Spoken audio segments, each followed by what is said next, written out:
کیا یہی اسلام ہے؟ تو ایک پڑھے لکھے آدمی کے ذہن میں فوراً یہ بات آتی ہے واقعی اسلام نہیں ہو سکتا۔ اگر تعزیہ نکالنا اسلام ہوتا تو خدا کی قسم زین العابدین سب سے پہلے تعزیہ نکالتے۔ پنجے نکالنا اگر اسلام ہوتا تو اہل بیت کا ہر فرد پنجے نکالتا۔ امام زین العابدین کے بارے میں تو یہ آتا ہے کہ پوری زندگی آپ روتے رہے، آنکھوں میں گڑے پڑ گئے تھے، اور جب بھی پانی ان کے سامنے پیش کیا جاتا تو آپ پانی نہیں پی پاتے تھے، کئی گھنٹے تک آپ روتے رہتے تھے، پیالہ رکھا رہتا۔ اور پوچھا جاتا ہے کہ آپ پانی کیوں نہیں پیتے؟ آپ نے پانی طلب کیا تو آپ فرماتے کہ مجھے میرے بابا حسین کی پیاس یاد آ جاتی، مجھے اپنے بھائیوں کا پیاسا تڑپنا یاد آ جاتا۔ وہ امام زین العابدین جو پوری زندگی کربلا کو یاد کرتے رہے، اور ہم نے کربلا کے دن کو 10 عاشورے کے دن کو کیا بنا دیا؟ ڈھول بجانے کا دن۔ یہ ڈھول کس نے بجایا تھا بھائی؟ اہل بیت نے بجایا تھا کہ یزیدیوں نے بجایا تھا؟ یزیدیوں نے۔ ارے 10 عاشورے کو حسین پاک کے قافلے کا تو یہ حال تھا کہ سر نیزوں پہ لے جا کے دوڑا رہے تھے، تماشا بنایا تھا اہل بیت کا انہوں نے، ڈھول تو یزیدی بجا رہے تھے، اور تم نے یزیدیوں کا کام لے لیا۔ یاد رکھیے یہ پنجے کی کوئی اصل نہیں ہے، ہمارے علماء اس سے بری ہے، یہ جو کرتے جاہل لوگ ہیں ان سے ہم بری زمان۔ اگر ڈھول بجانا، تعزیہ نکالنا، پنجے نکالنا اسلام ہوتا تو یاد رکھو ہمارے علماء کے ہاتھ میں پنجے ہوتے، ہمارے مدرسوں سے تعزیے نکلتے۔ تو جب ہمارے مدرسوں سے تعزیے نہیں نکلتے، ہمارے مدرسوں سے ڈھول نہیں بجتا، تو اس کا مطلب یہ ہماری سنیت نہیں ہے۔ اور ان وہابیوں سے بھی کہوں گا کہ عوام کی جہالت کو ہمارے کھاتے میں مت فٹ کرو، ہم سے بات کرنا ہے تو کتابوں پہ بات کرو۔ جی ویسے جاہلوں کے اعمال کی ہمارے پاس کوئی سند نہیں ہے، ہم اس کے کوئی ذمہ دار نہیں ہے، لیکن ہم اپنی قوم کی اصلاح کی کوشش کرتے ہیں، کوشش کریں گے، اور محبت سے پیار سے سمجھائیں گے کہ بھائیو یہ اسلام نہیں ہے، یہ محرم منانے کا طریقہ نہیں ہے۔ تو خدا کے واسطے ڈھول بجانے سے بچیے، یہ یزید کا کام تھا، یہ حسینیوں کا کام نہیں ہو سکتا۔ آقا نے فرمایا میں ڈھول توڑنے کے لیے آیا ہوں، میں ڈھول تباہ کرنے کے لیے آیا ہوں، ڈھول باجے شیطان کی آوازیں۔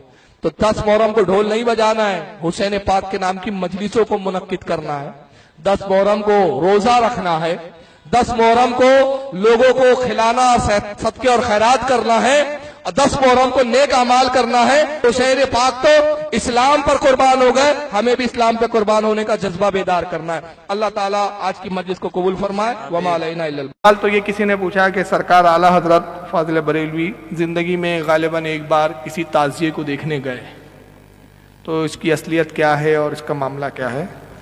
یہ اعلیٰ حضرت کا معاملہ نہیں ہے، یہ حضور مفتی اعظم ہند کی بات ہے۔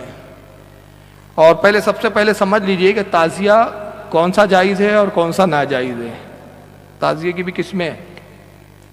اعلیٰ حضرت کا اس تعلق سے رسالہ خود موجود ہے، فتاوی رضیہ میں شامل ہو گیا ہے، رسالہ تعزیہ داری، اور اس کے علاوہ ایک کتاب ہے اعلیٰ حضرت کی جس میں تعزیے کے تعلق سے اپنا موقف اعلیٰ حضرت نے بڑے واضح انداز میں بیان فرمایا ہے۔ اس کتاب کا نام ہے بدر الانوار فی آداب الآثار۔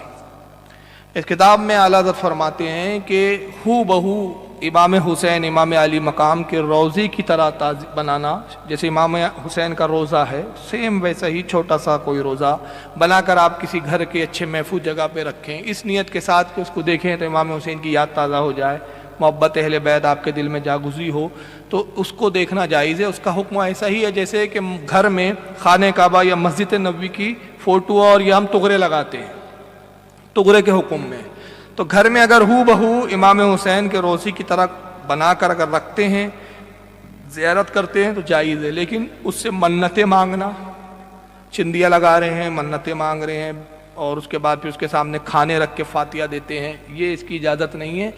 اور دوسرا جو ہے کہ جو سڑکوں پہ لے کے گھومتے ہیں، اعلیٰ حضرت فرماتے ہیں کہ اس سے اصل کا کوئی واسطہ ہی نہیں ہے، نئی تراش، ہر آدمی اپنے عقل و فہم سے جیسا چاہتا ہے ویسا بناتا ہے۔ بعض جگہ تو تعزیے اتنے اونچے دیکھا میں نے کہ رسیوں سے پکڑ کے اس کو لے کے چلتے ہیں، چاروں طرف سے رسیاں باندھ دیتے ہیں، ایسے اگر رسیاں نہ باندھے تو ٹوٹ کے گر جائے وہ، اور پھر اس کو لے جاتے ہیں، پھر وہ ہجوم عورتوں کا بھی اس میں ماشاء اللہ، پھر معاذ اللہ نعوذ باللہ عورتیں بھی چل رہی ہے، مرثیہ پڑھ رہے ہیں، شیعوں کے مرثیے پڑھے جا رہے ہیں یا ڈھول بجائے جاتے ہیں، کھانے راستے میں جو کھلا رہے ہیں، روٹیاں پھینکی جاتی ہیں۔ اب یہاں ہوتا ہے کہ پتہ نہیں، لیکن اعلیٰ حضرت کے زمانے میں شاید ہوتا ہوں، اس لیے اعلیٰ حضرت نے اس کا ذکر کیا، روٹیاں پھینکی جا رہی ہے، رزق کی بے حرمتی، اور پھر وہ مثنوی کربلا بناتے ہیں، وہاں لے جا کے توڑ پھوڑ کیا، کمچی کو گاڑا زمین میں دفن کیا، تو یہ مال کا اسراف ہے، مال کی بربادی ہے، اور اسلام میں اسراف حرام ہے۔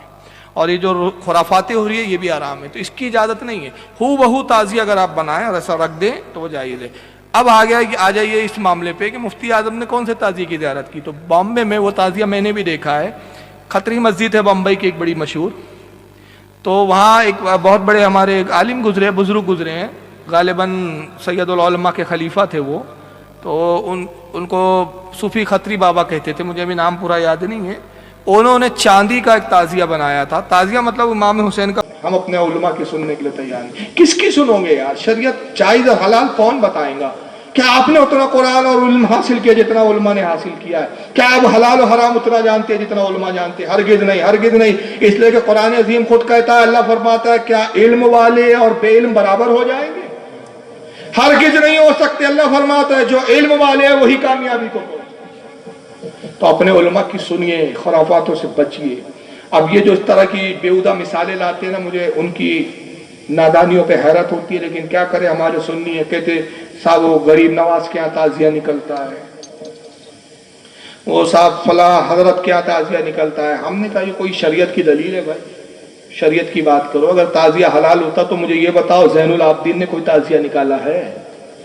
اگر تعزیہ نکالنا، کربلا کی یاد اس ڈھنگ سے کرنا یہ حق بجانی و درست ہوتا تو خدا کی قسم سب سے پہلا تعزیہ امام زین العابدین نکالتے۔ کیا حضرت باقر نے تعزیہ نکالا ہے؟ کیا امام جعفر صادق نے نکالا ہے؟ امام موسیٰ کاظم نے نکالا ہے؟ کیا حضرت امام علی رضا نے نکالا ہے؟ کیا حضرت امام حسن عسکری نے نکالا ہے؟ کون سے امام نے نکالا بھائی؟ کسی امام نے نہیں نکالا۔ کس نے نکالا تعزیہ معلوم ہے؟ تاریخ بھی معلوم ہے آپ کو؟ تیمور لنگ، یہ بادشاہ تھا، پیر سے لنگڑا تھا، اس کا نام تھا تیمور لنگ۔ ہر سال جاتا تھا 10 محرم کو امام حسین کے روزے پر حاضر ہوتا۔ ایک سال بیمار ہو گیا، جا نہیں سکا، رو رہا تھا اور اپنے روتے ہوئے کہتا تھا ہائے افسوس، ہر سال حاضر ہوتا تھا، یہ سال محرومی کی امام علی مقام کے روزے پہ نہیں جا پا رہا ہوں۔ تو اس کا ایک وزیر تھا جو عقیدے کے اعتبار سے شیعہ تھا، اس بدبخت نے یہ کیا کہ ایک تعزیہ لا کے بنایا، امام حسین کے روزے کی کاپی اور نقل بنایا اور کہا کہ حضور بادشاہ سلامت میری طرف سے تحفہ قبول کیجئے، اگر آپ امام حسین کے روزے پر حاضر نہیں ہو رہے تو یہ میری طرف سے تحفہ ہے، اس کو دیکھیں تاکہ آپ کے دل کو کچھ تسلی ملے۔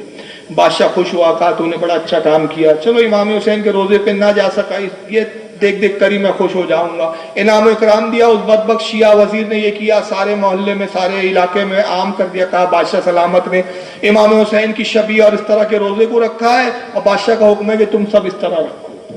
لوگوں نے رکھا، پہلے تو بات رکھنے تک ہوئی، پھر سڑکوں پہ نکالنے تک ہو گئی، اور ترقی ہوتے گئی، سڑکوں کے ساتھ اب ڈھول آئے، ڈھول کے ساتھ میلے آئے، میلے کے ساتھ عورتیں آئی، عورتوں کے ساتھ جھولے آئے، اب دکانیں بھی ہیں، پپڑ بھی چل رہے ہیں، بھجیے بھی چل رہے ہیں۔ محرم الحرام اب محرم نہیں رہ گئے، خرافاتوں کا دن ہو گیا۔ کدھر جا رہے ہیں؟ آج ہندوستان ہی نہیں پوری دنیا میں اگر مسلمان ذلیل ہو رہے تو اپنے اعمال کی وجہ سے۔ صرف اگر ہماری قوم کو کوئی بچا سکتا ہے تو وہ بدعملی سے دوری بچا سکتی ہے۔ اللہ کے واسطے سمجھو، اپنے علماء کی مانو، سمجھو۔ اور اس تعلق سے بہت سارے لوگ مجھے ملے، کہا صاحب برسوں سے چل رہا ہے تعزیہ۔ ہم نے کہا دیکھو یار، آپ کے باپ دادا اتنے پڑھے لکھے نہیں تھے، ضروری نہیں ہے کہ کوئی جہالت برسوں سے چل رہی ہو تو اس کو اپنائے۔ اور رسول اللہ نے جب اسلام کی تبلیغ فرمائی تو اس سے پہلے کافروں کے بھی کفر برسوں سے ہی چل رہے تھے، کعبے میں بھی بت برسوں اور سالوں سے ہی رکھے ہوئے تھے۔ اس کا یہ مطلب نہیں کہ کوئی برائی ہے، ہر وہ چیز برائی ہے جس کو ہمارے علماء غلط کہیں، اور وہ ہر چیز اچھی ہے جس کو ہمارے علماء جس پر اجماع کرے اور کہے کہ